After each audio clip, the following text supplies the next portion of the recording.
So in the UK, for that reason,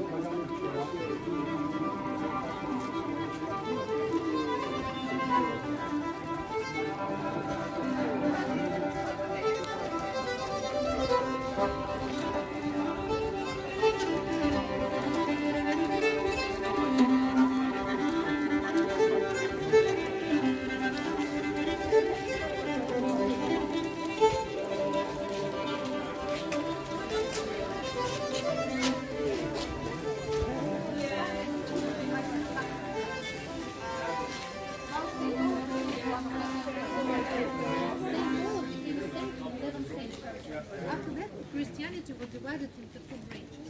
So he is a saint for all the Christian people in the world. But actually, he was a very right. Yeah? So that's very interesting. And now it's a patron saint of all. Yeah, the Catholic. And church with the golden balls, it's a church of transfiguration.